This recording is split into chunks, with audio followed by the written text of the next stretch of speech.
اب آج کا میرا موضوع ہے شہادت علی رضی اللہ تعالیٰ عنہ۔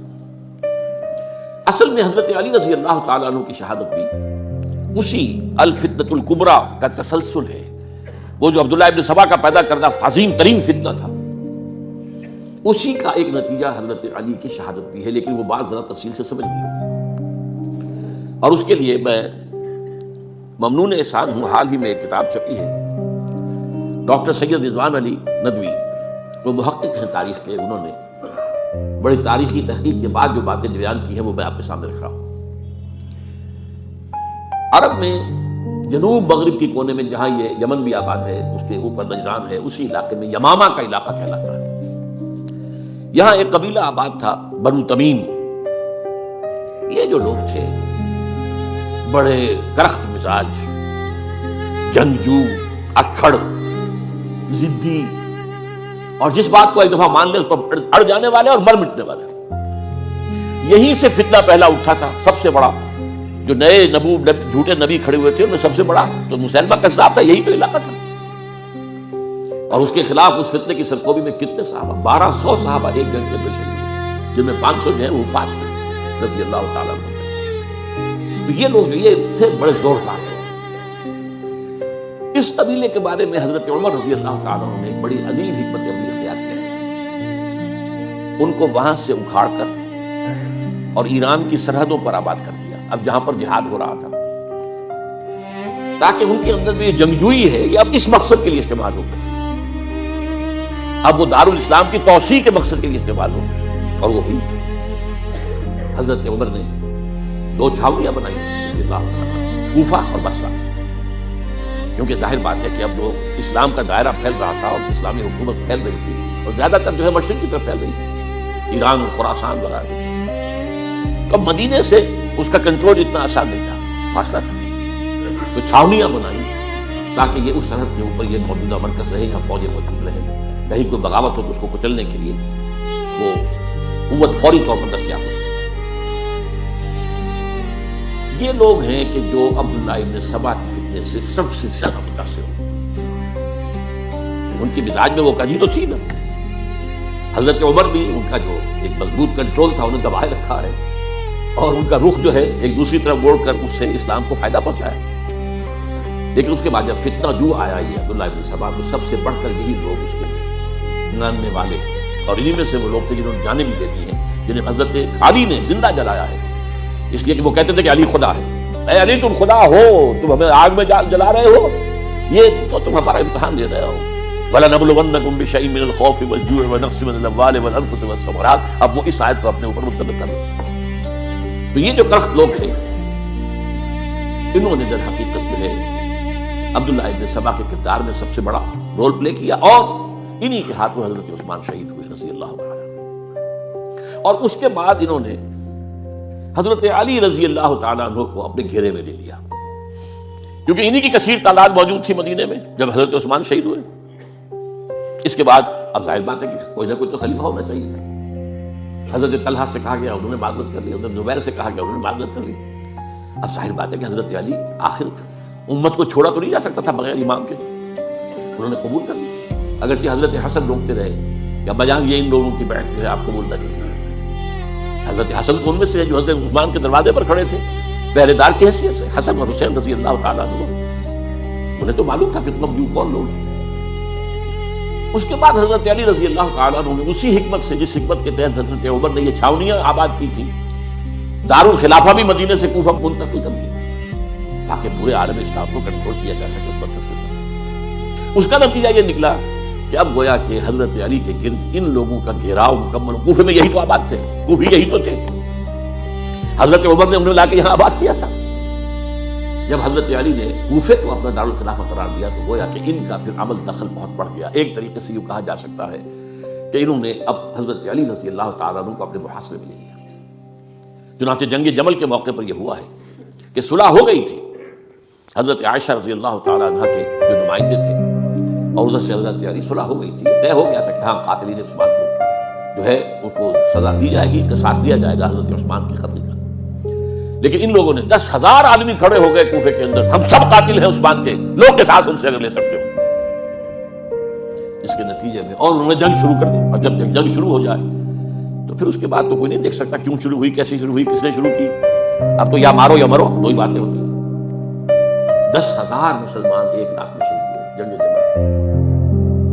اب اس کے بعد حضرت علی رضی اللہ تعالیٰ عنہ کی خلافت جو ہے حضرت امیر معاویہ نے ماننے سے انکار کر دی. جب تک قاتلین عثمان کو سزا نہیں دیتے ہم بیعت نہیں کریں گے. یہ نہیں کہ دعویٰ کیا ہو کہ میں خلافت کا حقدار ہوں، یہ نہیں، لیکن یہ کہ آپ نے ان کو سزا دے دی. اب یہ تھا وہ مخمصہ وہ فرماتے ہیں کہ میرا ساتھ دو تو میں ان قاتلین عثمان سے سزا جو ہے ان کو سزا دے سکتا. ادھر انہیں پتا تھا کہ میں سرنڈر کرتا ہوں تو مجھے علی تک تو پہنچنے کوئی نہیں دے گا، راستے میں ختم کر دیں گے رضی اللہ تعالیٰ عنہ. تو یہ پیش تھا ایک ایسا فرق. اب اس میں جب حضرت معاویہ اور حضرت علی کے مابین فیصلہ جب جنگ صفین سے جس میں 70,000 مسلمان ایک دوسرے کی تلواروں تیروں نیزوں سے قتل ہوئے، اس موقع پر حضرت معاویہ کی طرف سے ایک آفر آئی. قرآن مجید کو نیزے پر اٹھا کر لوگوں نے کہا کہ یہ خونریزی بند کر دو، ہم قرآن کا فیصلہ ماننے کو تیار ہیں. حضرت علی دیکھ رہے کہ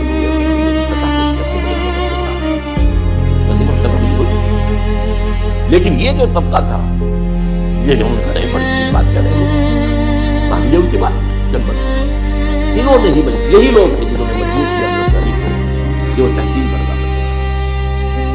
اس کے بعد تحکیم میں جو معاملہ ہوا حضرت علی حضرت عبداللہ ابن عباس کو اپنی طرف سے حاکم بنانا چاہیے. یہ اڑ گئے نہیں، یہ اکڑ اڑ جانے والے لوگ اور یہی اصل قوت تھے، وہاں ساری طاقت کوئی نہیں تھی.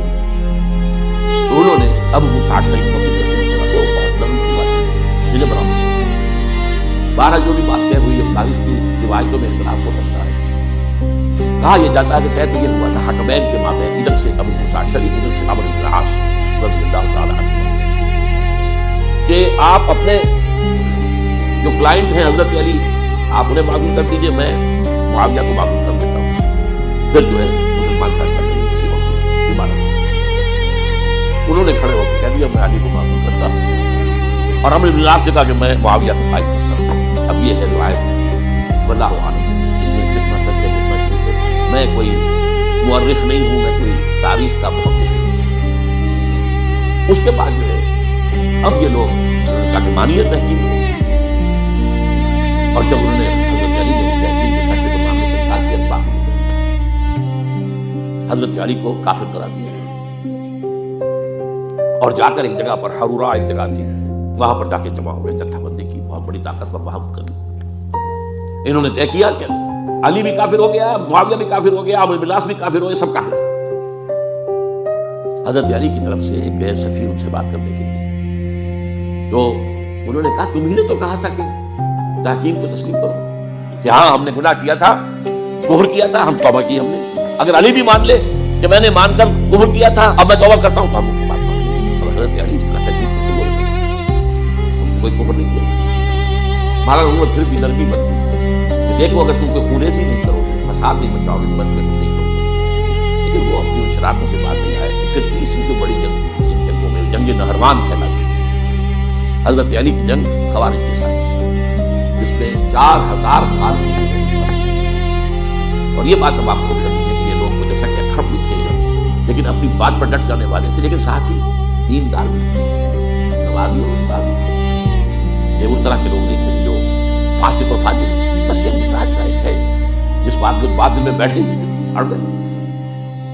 یہ اصل میں انہوں نے پھر فیصلہ کیا کہ اور تو ہمارے بس میں اب کچھ نہیں ہے، ان تینوں کو قتل کر دیا جائے، علی کو بھی اور معاویہ کو بھی اور عمرو بن العاص کو بھی.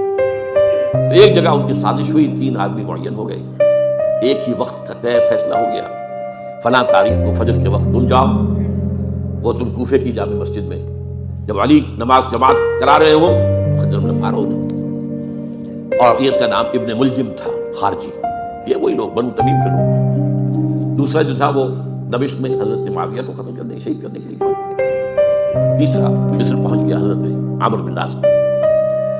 اب یہ ہے بات اللہ کی طرف سے ہے، یہ تو اس کی مشیت ہے، اس کا فیصلہ ہے. حضرت علی پر وار کارگر ہوا، آپ شہید ہو گئے. حضرت معاویہ پر وہ وار ذرا اوچھا پڑا، زخمی تو ہوئے لیکن آپ کی جان بچ گئی۔ عمرو بن العاص اس روز مسجد میں کسی معذوری کی وجہ سے، عذر کی وجہ سے فجر میں آ ہی نہیں سکی، لہٰذا حضرت علی کی شہادت ہو گئی۔ اب یہ ہے اصل پس منظر، کن لوگوں نے کیا شہید حسین کو سمجھ نہیں، یہ خوارج کی فتنہ ہے، لیکن خوارج کا فتنہ سبائی فتنے ہی کا آف شوٹ ہے، اسی کے ذیل میں ہے، اسی کی ایک شاخ ہے، اسی کا ایک نتیجہ ہے۔ یہ خوارج جو ہے بعد میں ان کی مسلسل جو ہے یہ نہیں ہے۔ بہرحال کی صورتحال کو یہ سمجھ لیجیے کہ یہ خلفائے ثلاثہ رضی اللہ تعالیٰ عنہ، حضرت عمر شہید، عثمان شہید، علی شہید۔ عجیب بات ہے کہ تینوں کا نام عین سے شہید، عمر عین سے، عثمان عین سے، علی عین سے، تینوں شہید ہوئے، لیکن یہ کہ یہ ہے تاریخی پس منظر۔ Thanks for watching. Subscribe our channel.